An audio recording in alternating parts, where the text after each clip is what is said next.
What's going on, guys? No Guides here. Welcome back to another video. So in today's video I'm going to go over why it's not worth relegating yourself down in division. Just to give you a bit of an insight, I'm a Division 1 player.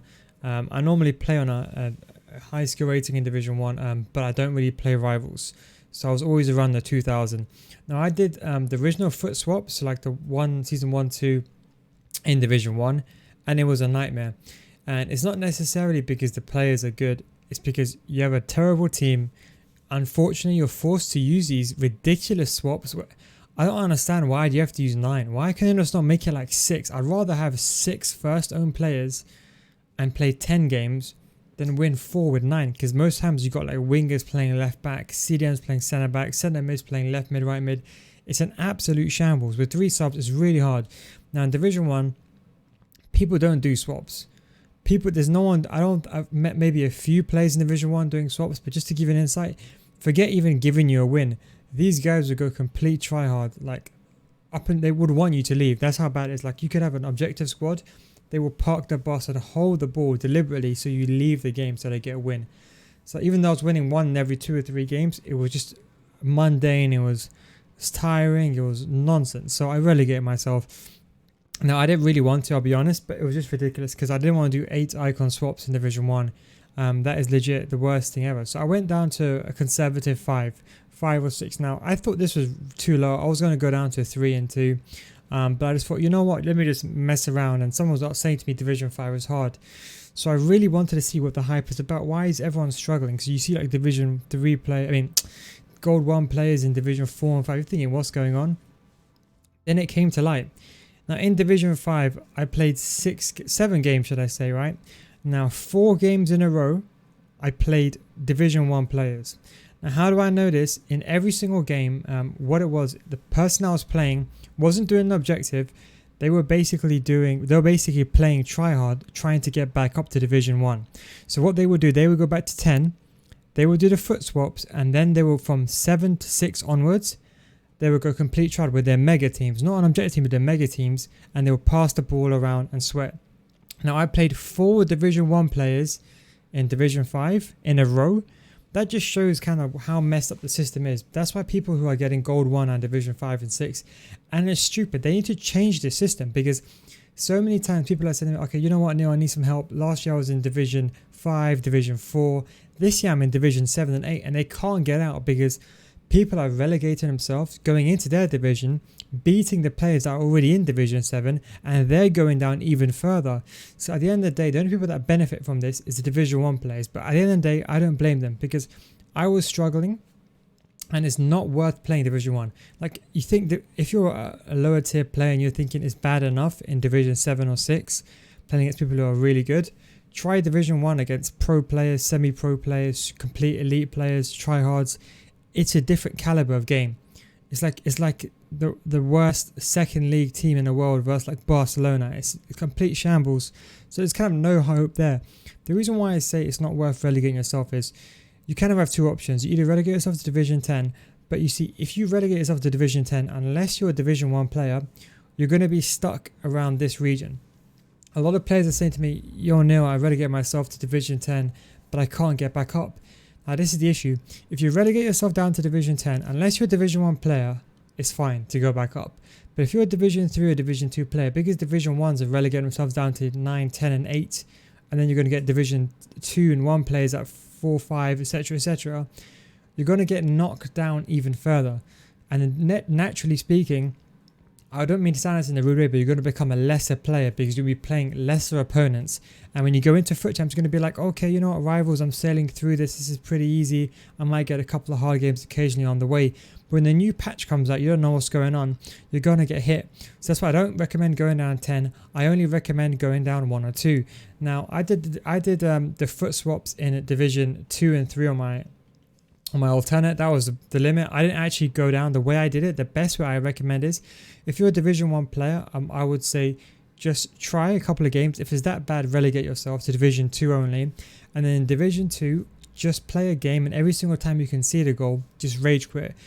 because what's going to happen is I think your skill rating gets affected, but also I think the matchmaking affects it as well. So basically go into a game, score a goal, and then relegate yourself. Go into the game, score a goal, then stay. If you concede a goal, just go down.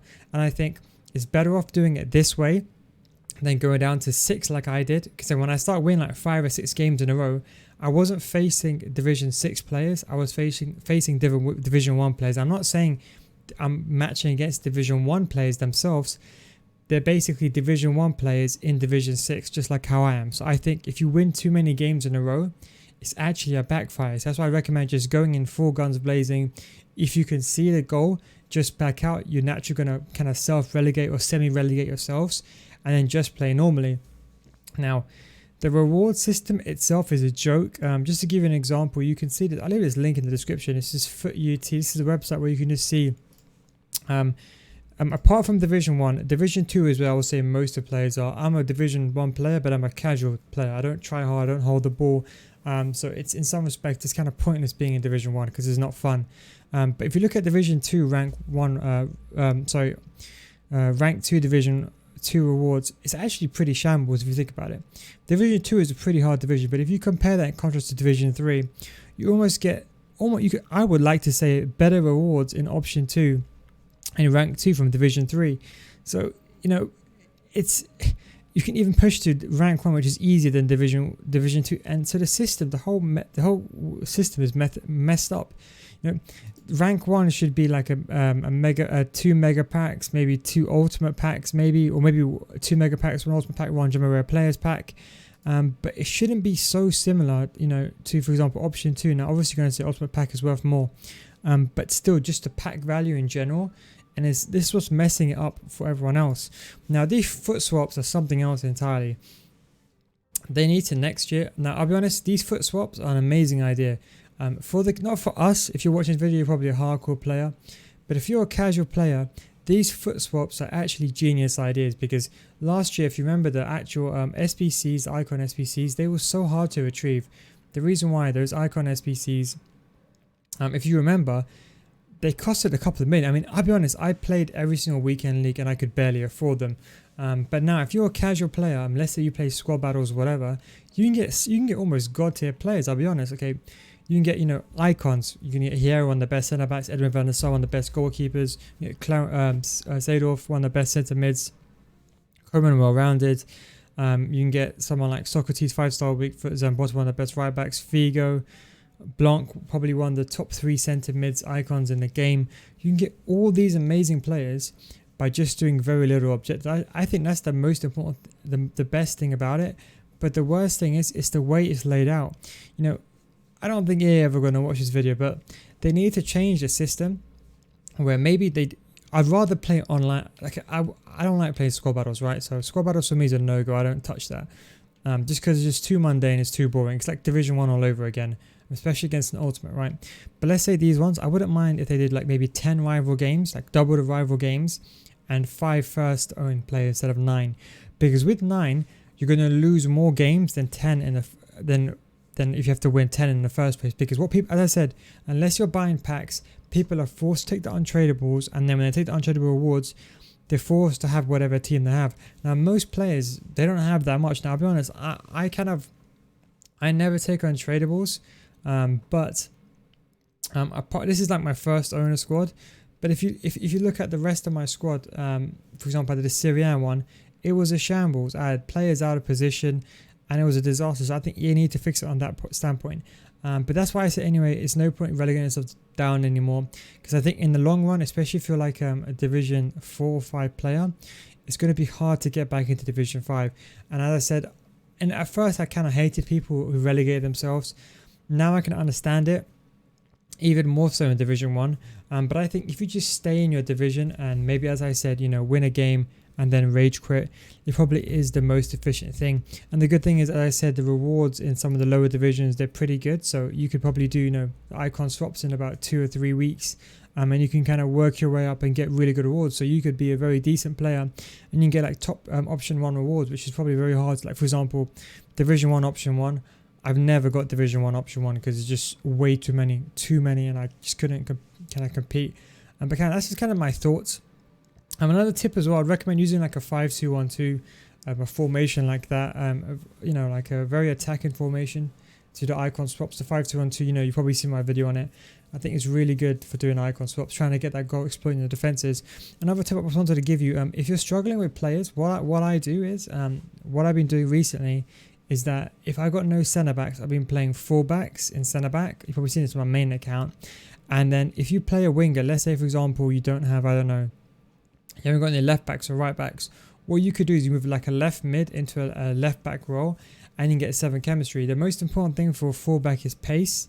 So even though this guy's got disgusting defending, trust me, I'm telling you right now, I play screen Bernard in defense and fullback. It's completely fine. And then obviously that's kind of where you can screw yourself down, because people are not struggling with the front three, because people are just subbing players on. Like for example, I would sub, for example, Messi, Neymar and Mane. And in case you're wondering, no, I'm not paid to win. I just got extremely lucky with pack luck. People are subbing in the 3 strikers, but they're struggling with the back line. So that's why I would just say, you know, try to use, you know, players out of position. Probably be the best way forward.